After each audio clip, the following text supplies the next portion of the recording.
তো আজকে আমরা যেটা পড়বো সেটা হচ্ছে স্ট্যাক এবং রিকারশনের মধ্যে সম্পর্ক। রিকারশনের সময় আমরা যেটা দেখেছি রিকারশন পড়ার সময়, যে রিকারসিভ ফাংশন যে সিকোয়েন্সে কল হয় ঠিক তার বিপরীত সিকোয়েন্সে এটা রিটার্ন হয়। তো এখন এবং এখানে সে যে সিকোয়েন্সে কল হয়েছিল সেখানে যদি কিছু কাজ বাকি থাকে, পরে রিটার্নিং সিকোয়েন্সে এসে ওই যে কাজটা বাকি ছিল সেটা করে, আবার রিটার্নিং সিকোয়েন্সে এসে ওই কাজটা করে। এখন এটা সে মনে রাখে কিভাবে? তো এটার জন্য যেটা হয় যে এটা একটা ইন্টারনালি সে একটা স্ট্যাক মেইনটেইন করে। যে স্ট্যাকটা মেইনটেইন করে সেটা হিডেন থাকে ফ্রম প্রোগ্রামারদের কাছ থেকে হিডেন থাকে, এবং এটা অটোমেটিক্যালি মেইনটেইন হয় এবং আমাদের কিছু করতে হয় না, বাট এটা আমাদের জানা থাকা আমাদের জন্য ভালো। এবং এটা আসলে স্ট্যাকের একটা অ্যাপ্লিকেশন যেটা আমরা অ্যাপ্লাই করছি না, বাট এটা অলরেডি অ্যাপ্লাইড অবস্থায় আছে। সো এটা মূল জিনিসটা হচ্ছে এখানে একটা অ্যাক্টিভেশন রেকর্ড নামে একটা রেকর্ড ক্রিয়েট করা হয় এবং সেটা মেইনটেইন করা হয়। তো অ্যাক্টিভেশন রেকর্ডের মধ্যে এবং যেখানে অ্যাক্টিভেশন রেকর্ডের মধ্যে কি থাকে, সমস্ত ইনফরমেশন যেটা রিটার্ন করার পরে যে ইনফরমেশনগুলি লাগবে, যে কোথায় সে রিটার্ন করবে, রিটার্ন করার পরে কি লাইন সে এক্সিকিউট করবে, হ্যাঁ, সেটা রিটার্ন অ্যাড্রেসের মাধ্যমে এটা সে মেইনটেইন করে। এবং এটা যে এখানে যেটা বলা হচ্ছে যে সেখানে আরো কিছু জিনিস সে অ্যাক্টিভেশন রেকর্ডের মধ্যে থাকে, সেটা হচ্ছে storage space for the allocation of local ভেরিয়েবলের জন্য স্টোরেজ স্পেসটাও এই অ্যাক্টিভেশন রেকর্ডের মধ্যে থাকে। এরপরে যেটা বলা হচ্ছে, the system must manage the collection of activation records and remember the order in which they were created and backtrack to or return. এটা হচ্ছে অ্যাক্টিভেশন রেকর্ডটা সিস্টেম ম্যানেজ করতে হয়, এবং সে কোন অর্ডারে, এটা খুব ইম্পর্টেন্ট, কোন অর্ডারে অ্যাক্টিভেশন রেকর্ডটা তৈরি হয়েছে সেটা সে মনে রাখে, যাতে করে সে যেটা রিটার্নের সময় যাতে সে ব্যাকট্র্যাক করতে পারে। এবং it does this by storing the activation record on a runtime stack. এবং এই অ্যাক্টিভেশন রেকর্ডটা এখানে আমরা কেন এই আলোচনাটা করছি, এইটার মূল কারণ হলো যে এটা, যে এই অ্যাক্টিভেশন রেকর্ডটা একটা রানটাইম স্ট্যাকে মেইনটেইন করা হয়, এবং এই রানটাইম স্ট্যাকটা হিডেন ফ্রম দ্য প্রোগ্রামারদের কাছ থেকে হিডেন থাকে, এবং এটা অটোমেটিক্যালি মেইনটেইন করে। তো এটা একটা চিত্রের মাধ্যমে আমরা ক্লিয়ারলি এখানে বুঝতে পারবো। এরকম যদি একটা ফাংশন হয়, তাহলে এই ফাংশনটা কি সিম্পল ফাংশন, একটা ফ্যাক্টোরিয়ালের ফাংশন, এবং সেই ফ্যাক্টোরিয়াল ফাংশনে যদি ফ্যাক্টোরিয়াল 5 দিয়ে কল করা হয়, তাহলে যেটা হবে যে এটা হচ্ছে আমাদের রানটাইম স্ট্যাক। এখানে প্রথমে এটা হচ্ছে মেইন অ্যাড্রেসটা এখানে থাকবে। প্রথমে যে এই ফাংশনটা, যে ফাংশন থেকে আমি ফাংশনটা কল করছি সেটার অ্যাড্রেসটা এখানে আছে, এটা একটা অ্যাক্টিভেশন রেকর্ড। এরপরে যখন ফ্যাক্টোরিয়াল 5টা যখন কল হলো, ঠিক আছে, আচ্ছা সরি, এখানে ফ্যাক্টোরিয়াল 2 দিয়ে আমরা কল করছি, হ্যাঁ, তো ফ্যাক্টোরিয়াল 2 দিয়ে এক্সাম্পলটা একটু সহজে বোঝার জন্য, ফ্যাক্টোরিয়াল 5 দিয়ে কল করলে একই জিনিস ঘটবে, কিন্তু একটু জিনিসটা লম্বা হবে। তো ফ্যাক্টোরিয়াল 2 দিয়ে কল হলে প্রথমে ফ্যাক্টোরিয়াল 2 এর জন্য কল হবে, এবং এটার জন্য একটা অ্যাক্টিভেশন রেকর্ড তৈরি হবে। আবার এখানে যেহেতু প্রত্যেকবার এখানে রিকারশনটা কল হচ্ছে ফ্যাক্টোরিয়াল n-1 দিয়ে, সেজন্য এর পরে ফ্যাক্টোরিয়াল 1 এর জন্য কল হবে, এবং সেটার জন্য একটা অ্যাক্টিভেশন রেকর্ড তৈরি হবে। এরপরে ফ্যাক্টোরিয়াল 0 এর জন্য কল হবে, এবং এটার জন্য একটা অ্যাক্টিভেশন রেকর্ড তৈরি হবে। এবং এরপরে রিটার্নিং সিকোয়েন্স যখন শুরু হবে, রিটার্নিং সিকোয়েন্সে কি হবে, এইখানে এই অ্যাক্টিভেশন রেকর্ড থেকে এটা কোথায় রিটার্ন করবে সেটা সে বলে দিবে, যে return to fact 1 A return করতে হবে, কারণ ফ্যাক্ট 1 হচ্ছে এটা। তো এইখানে সে রিটার্ন করবে, এবং এই অ্যাক্টিভেশন রেকর্ডটা এই রানটাইম স্ট্যাক থেকে কি হবে, রিমুভ হয়ে যাবে। ফলে সে এখান থেকে অ্যাড্রেসটা পাবে যে কিভাবে সে ফ্যাক্টোরিয়াল 1 ফাংশনে রিটার্ন করবে। এটার পরে সে এখান থেকে পরের অ্যাড্রেসটা পাবে যে এরপরে ফ্যাক্টোরিয়াল 2 ফাংশনে সে রিটার্ন করতে হবে। সো কারণ এখানে এইটাই হচ্ছে সিকোয়েন্স, প্রথমে 1 এ রিটার্ন করবে, তারপরে 2 এ রিটার্ন করবে, তারপরে মেইন এ রিটার্ন করবে। সো এই সিকোয়েন্সটা সে এইখান থেকে এই অ্যাক্টিভেশন রেকর্ডগুলি রান টাইম স্ট্যাক থেকে পপ করলে এই অ্যাড্রেসগুলি সে পেয়ে যাবে। এবং এভাবেই আসলে যেটা হচ্ছে যে অর্ডারে কল হচ্ছে অর্ডারে কল হচ্ছে অর্ডার অফ কলিং, এভাবে যদি আমি লিখি অর্ডার অফ কলিং, যে অর্ডারে কল হচ্ছে তার অপোজিট অর্ডারে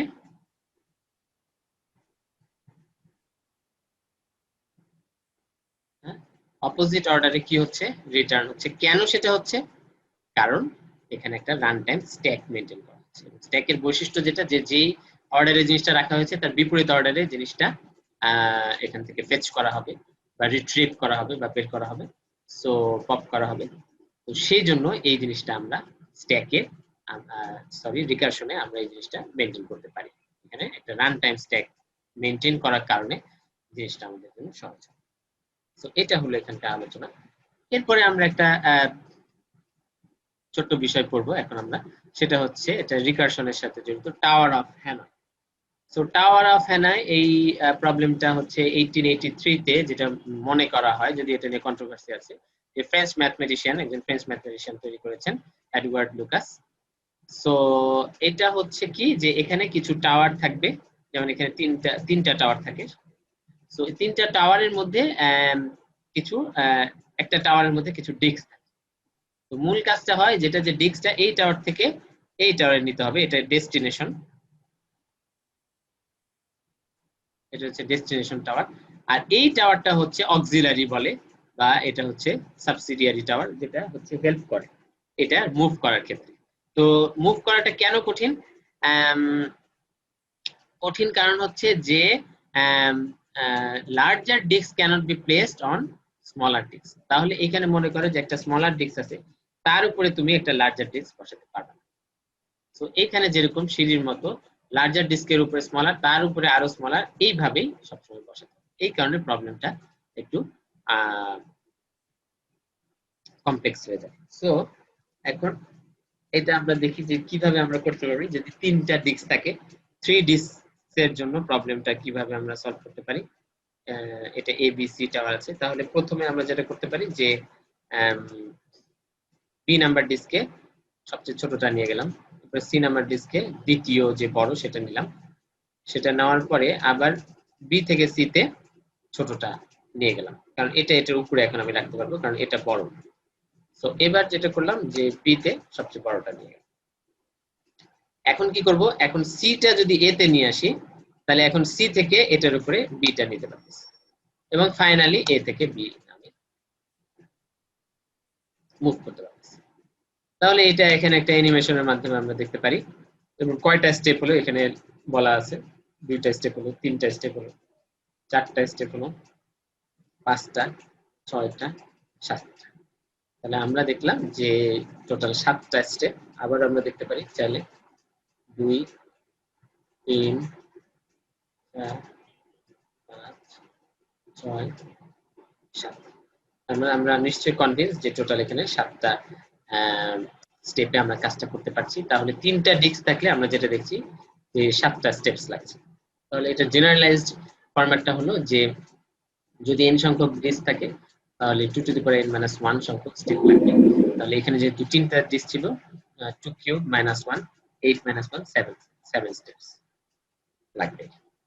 সো এটা হলো বিষয়। এখন আমরা এটার একটা রিকার্সিভ সলিউশন বের করতে চেষ্টা করব। তো রিকার্সিভ সলিউশনটা বের করার ক্ষেত্রে আমাদের প্রথমে যেটা করতে হবে, যে এটার একটা প্যাটার্ন আমরা বের করার চেষ্টা করব। প্যাটার্নটা বের করার জন্য আমরা যেটা করব, যে দুইটা দিয়ে আমরা আগে দেখব যে দুইটা আসলে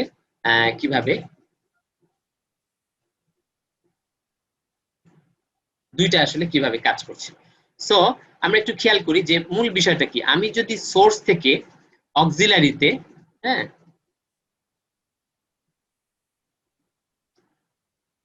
আমি যদি সোর্স থেকে অক্সিলারিতে যদি একটু বেশি দ্রুত রান করছে, আচ্ছা এটা খেয়াল করি, সোর্স থেকে অক্সিলারিতে যদি ছোটটা নিয়ে আসি, তাহলে সোর্স থেকে ডেস্টিনেশনে কিন্তু আমি সবচেয়ে বড়টা নিয়ে আসতে পারি। তাহলে তার মানে আমার সবচেয়ে বড়টা কোথায় যাবে, একটু খেয়াল করতে হবে আমাদেরকে, যে সবচেয়ে বড়টা কোথায় যাবে। সবচেয়ে বড়টা আমার যেতে হবে ডেস্টিনেশন। তাহলে সেটার জন্য আমাকে যেটা করতে হবে, সবচেয়ে বড়টা আমাকে এখানে সরাতে হবে। এবং সবচেয়ে বড়টা আমি কখনোই এখানে নিতে পারবো না যতক্ষণ না পর্যন্ত এর উপরে যারা আছে তাদেরকে আমি কোনো না কোনো ভাবে সরাতে পারি। I have to move them. এটা হচ্ছে ফার্স্ট এটা আন্ডারস্ট্যান্ডিং। তো তাহলে আমাদের কাছে এটা হচ্ছে চ্যালেঞ্জ ফার্স্ট, সেটা সবচেয়ে বড়টা এখানে আসবে। তাহলে সবচেয়ে বড়টা এখানে আসতে হলে এর উপরে যতগুলি ছোট থাকবে, আমাদের এখানে একটা ছোট আছে সেজন্য আমরা একটাকে এখানে নিয়েছি, বাট একটা জেনারেলাইজ আন্ডারস্ট্যান্ডিং যদি আমরা এখান থেকে ডেভেলপ করতে চাই যে এটার উপরে সবচেয়ে বড়, উপরে যারাই আসছে না কেন তাদেরকে যদি আমি এখানে নিয়ে আসতে পারি, তখন আমি এইখানে এই ফাঁকা ডেস্টিনেশনে আমি সোর্স থেকে বড়টা নিয়ে আসতে পারি। তাহলে এটাকে একটা রিকার্সিভ সলিউশন আকারে ফর্মুলেট করা যায়। সেটা কিরকম? আমরা যদি এই উপরে যারা আছে সেটাকে যদি অক্সিলারিতে নিয়ে আসতে পারি, এখানে নিয়ে আসতে পারি, তাহলে আমরা এটাকে মুভ করতে পারবো এখানে। তাহলে আমরা সেটা করলাম, এই যে এই দুইটাকে আমরা কোনোভাবে এখানে নিয়ে আসলাম। এখন আমি কিন্তু এটাকে মুভ করতে পারছি, এটাকে মুভ করতে পারি। তাহলে এখন নেক্সট সলিউশন ঠিক হলো, এখন আমার দায়িত্ব হচ্ছে এখান থেকে এখানে মুভ করতে হবে, কোনটা? এখানে যারা আছে, এবং সেক্ষেত্রে আমরা এটাকে অক্সিলারি হিসেবে ব্যবহার করতে পারি। তাহলে সেক্ষেত্রে সলিউশনটা সেমই হলো, তাহলে এটা আমাকে মুভ করতে হবে, ফাইন। তাহলে আমার এটা হচ্ছে সবচেয়ে বড়, ফাইন, এটাকে আমি এখানে নিব। তাহলে আমার মূল এখন কাজ হলো ওই আগের মতোই, যে এর উপরে যারা আছে তাদেরকে যদি আমি এখন এখানে নিয়ে আসতে পারি, তাহলে আমি এটাকে নেওয়ার জন্য ফ্রি করতে পারি। এইভাবে টোটাল জিনিসটা রিকার্সিভলি সলভ করা যায়। তাহলে আবার এইখানে যারা চলে আসলো তাদের জন্য আবার সমাধানটা একই হলো, যে নিচেরটা বাদ দিয়ে আমি বাকিগুলাকে সরাই ফেলবো এবং নিচেরটা তখন এখানে নিয়ে আসবো। তাহলে এইভাবে করে আমাদের দেখা যায় যে সেম সলিউশন আমরা একই ফাংশন, তাহলে একটা ফাংশন তৈরি করব যে রিকার্সিভ ফাংশন, যেটার মূল বৈশিষ্ট্য হবে আমি এখানে যেটা বলেছি যে এই যে সব ছোটগুলাকে অক্সিলারিতে পাঠিয়ে দেওয়া এবং তারপরে এটাকে ডেস্টিনেশনে মুভ করা। তাহলে ওই ফাংশনটাই আমি কল করব কি সোর্স অক্সিলারি, ডেস্টিনেশনটা চেঞ্জ করে আবার একইভাবে কল করব। এইভাবে চলতে থাকবে, চলতে চলতে আমাদের মূল যে সমস্যাটা সেটা কিন্তু সমাধান হবে। এটা হলো tower of Hanoi recursive solution. তাহলে এখন আমরা যেটা দেখবো যে রিকার্সিভ সলিউশনটা এখানে রিকার্সিভ স্টেপস গুলো এখানে প্রথমে বলা হয়েছে, যে স্টেপ 1 এ কি হচ্ছে, move n-1 disk from source to auxiliary. তাহলে সোর্স থেকে অক্সিলারিতে n-1 সংখ্যক ডিস্ক মুভ করতে হবে, যেটা আমি আগেই বলেছি যে সব বড়টা বাদ রেখে উপরে যারা আছে, তাহলে টোটাল n সংখ্যক ডিস্ক যদি থাকে তাহলে সবচেয়ে বড়টা বাদ দিলে ডিস্ক সংখ্যা হচ্ছে n-1। তাহলে সেটাকে সোর্স থেকে অক্সিলারিতে যদি নেই, এখন তাহলে কি সবচেয়ে বড়টা আমি সোর্স থেকে ডেস্টিনেশন নেওয়ার জন্য সুযোগ পাচ্ছি। তাহলে move nth disk from source to destination, তাহলে একটা ডিস্ক আমি সোর্স থেকে ডেস্টিনেশন সরালাম। এখন আবার কাজ কি? এখন এই যে অক্সিলারিতে যেটা বসে আছে, অক্সিলারিতে যে বাদ বাকি ডিস্ক গুলা বসে আছে n-1 সংখ্যক ডিস্ক, সেই ডিস্কটাকে এখন আমার দায়িত্ব কি সোর্স থেকে অক্সিলারি থেকে ডেস্টিনেশনে নিয়ে আসা কাজ, এবং এটা একইভাবে এই ফাংশনটাকে কল করি আমি কাজটা করতে পারি। তাহলে এখানে ফাংশনাল ইমপ্লিমেন্টেশন এখানে দেখানো হচ্ছে, এটা অ্যালগরিদমটা দেখানো হচ্ছে এখানে, যে স্টার্ট প্রসিডিউর হ্যানয়, আমরা একটা প্রসিডিউর নাম দেব এবং এখানে ডিস্কটা দিব, নাম্বার অফ ডিস্ক যে ডিস্কগুলো আছে, এবং সোর্স ডেস্টিনেশন অক্সিলারি, এবং যদি ডিস্ক সংখ্যা 1 হয় তাহলে then move the disk from source to destination. তাহলে তো কিছু করার নেই, সোর্স থেকে ডেস্টিনেশনে সরাই দিব। আর যদি একের চেয়ে বেশি হয় তাহলে কি ডিস্ক-1, একটা বাদ দিয়ে বাকিগুলা সোর্স থেকে ডেস্টিনেশনে, সোর্স থেকে অক্সিলারিতে নিব, n-1 সংখ্যক কিন্তু অক্সিলারিতে নিব। সেই জন্য এখানে মানে দ্বিতীয় প্যারামিটারটা হচ্ছে, এখানে দ্বিতীয় প্যারামিটারটা সবসময় ডেস্টিনেশন, দ্বিতীয় প্যারামিটারে যে থাকবে সেখানেই মুভ করা হবে। তাহলে আমি এখন কি বললাম, দ্বিতীয় প্যারামিটারটা অক্সিলারি করে দিলাম, তাহলে সোর্স থেকে অক্সিলারিতে যাবে কে n-1 সংখ্যক ডিস্ক বা ডিস্ক-1 সংখ্যক ডিস্ক, কার সহায়তায়? ডেস্টিনেশনের সহায়তায়, ফাইন। এখন তাহলে যদি n-1 ডিস্ক যদি অক্সিলারিতে চলে যায়, তাহলে আমার কি সবচেয়ে বড়টা পড়ে আছে সোর্সে, তাহলে সবচেয়ে বড়টা এখন কি move disk from source to destination, সবচেয়ে বড়টা সরাই দিলাম। এখন একই প্রবলেমটা এখন চেঞ্জ হয়ে গেল কি, যে এখন এই যে ডিস্ক-1 সংখ্যক ডিস্ক যে আমার অক্সিলারিতে পড়েছিল সেটাকে আমি এখন ডেস্টিনেশনে নিব, কার সহায়তায়? সোর্সের সহায়তায়। তাহলে আমি সেম ফাংশন কল করতেছি কি, প্যারামিটার গুলি চেঞ্জ করি। তাহলে এক্ষেত্রে এখানে আমি স্টেপ 1 ইমপ্লিমেন্ট করলাম, এখানে স্টেপ 2 ইমপ্লিমেন্ট করলাম, এটা স্টেপ 1 2, এবং এখানে আমি স্টেপ 3 ইমপ্লিমেন্ট করলাম। এইভাবে করে আমার প্রসিডিউরটা শেষ হয়ে যাবে। তো এখানে আমাদের পাইথন ইমপ্লিমেন্টেশনটা আমরা দেখতে পাচ্ছি, যে প্রথমে ডিস্ক-1 হলে আমরা একটা প্রিন্ট দিচ্ছি যে কোথায় থেকে কোথায় গেল এবং কোন ডিস্ক মুভ হলো। এরপরে হচ্ছে সোর্স, টার্গেট, অক্সিলারি, এখানে ডেস্টিনেশন না দিয়ে আমরা টার্গেট বলেছি, একই কথা। তো এখানে তারপরে আমরা প্রিন্ট করছি যে কোন ডিস্ক কোথায় থেকে কোথায় মুভ করলো। তারপরে এগেইন আমরা আবার একটা রিকার্সিভ কল করছি ডিস্ক-n অক্সিলারি সোর্স টার্গেট, যেটা আমরা দেখেছি। তো এটা যদি আমরা এখন একটু রান করি, কোথায় থেকে কোথায় মুভ করছে মুভমেন্ট গুলি, এবং 7টা মুভমেন্ট কিনা আমরা দেখি 1 2 3 4 5 6 7, তাহলে 7টা মুভমেন্ট হয়েছে, তার মানে এটা ঠিকমতো কাজ করছে। তাহলে এখন কত নাম্বার ডিস্ক কোথায় থেকে কোথায় সরালাম, এটা আসলে ডিস্ক গুলা যেই ফরম্যাটে আছে, যে 3 মানে হচ্ছে সবচেয়ে বড় ডিস্ক, হ্যাঁ, তাহলে 1 আর 2 কে সরিয়ে আমি সবচেয়ে বড় ডিস্ক এ থেকে সি তে নিয়েছি, এরপরে এইভাবে করে ইভেন্চুয়ালি কাজটা। এটা আমরা আমাদের মুভমেন্টের সাথে এবিসি এর যে মুভমেন্ট আছে সেটার সাথে যদি আমরা ম্যাচ করার চেষ্টা করি, আমরা দেখবো যে সেটা কিন্তু আসলে ম্যাচ করবে। এখানে যে এবিসি আছে আমাদের, তো সেখান থেকে আমরা যদি এই মুভমেন্টগুলি ম্যাচ করার চেষ্টা করি, এখানে এবিসি এর নাম্বারিং এর মধ্যে ডিফারেন্স থাকতে পারে, একটু দেখি। হ্যাঁ, নাম্বারিং এ একটু ডিফারেন্স আছে। এখানে ডেস্টিনেশনটা হচ্ছে সি, হ্যাঁ, ডেস্টিনেশনটা সি, আর এখানে ডেস্টিনেশনকে বি ধরা হয়েছে। তো ইট ডাজন্ট ম্যাটার, একই কথা। তাকে আমরা ডেস্টিনেশন ধরছি, এটা যদি আমরা জাস্ট একটু চেঞ্জ করে নিই, তাহলে দেখবো এখানে আমরা বি কে ডেস্টিনেশন ধরেছি।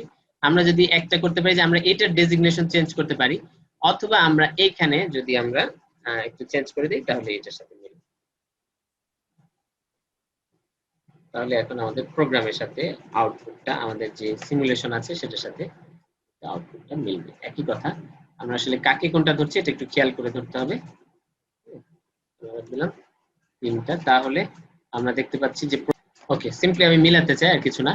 সো প্রথমে আমাদের দেখলাম যে এ থেকে বি তে গিয়েছে, ডিস্ক নাম্বার 1 এ থেকে বি তে গিয়েছে। এরপরে আমরা দেখছি ডিস্ক নাম্বার 2 এ থেকে সি তে গিয়েছে, হ্যাঁ সেটাই হয়েছে। এরপরে আমরা এখানে দেখতে পাচ্ছি যে ডিস্ক নাম্বার 1 বি থেকে সি তে, ডিস্ক নাম্বার 1 বি থেকে সি তে গিয়েছে, ফাইন। এবং এরপরে আমরা দেখছি যে ডিস্ক নাম্বার 3 এ থেকে বি তে গেছে, ডিস্ক নাম্বার 3 এ থেকে এরপরে বি তে যাবে, ডিস্ক নাম্বার 3 এ থেকে বি তে যাবে। ওকে, সবই মিলছে আমাদের। এরপরে ডিস্ক নাম্বার 1 সি থেকে এ তে আসবে, এরপর আমরা দেখি ডিস্ক নাম্বার 1 সি থেকে এ তে আসবে।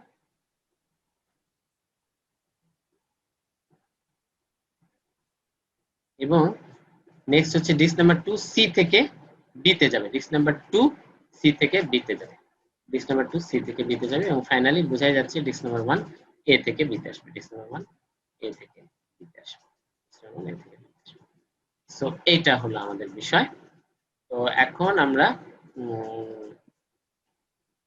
দেখতে পাচ্ছি যে আমাদের প্রোগ্রাম ঠিকভাবে কাজ করছে। তো এখানে আসলে আমাদের টাওয়ার অফ হ্যানয়ের আলোচনাটা ছিল। এখানে আমরা এই আলোচনাটা শেষ করছি।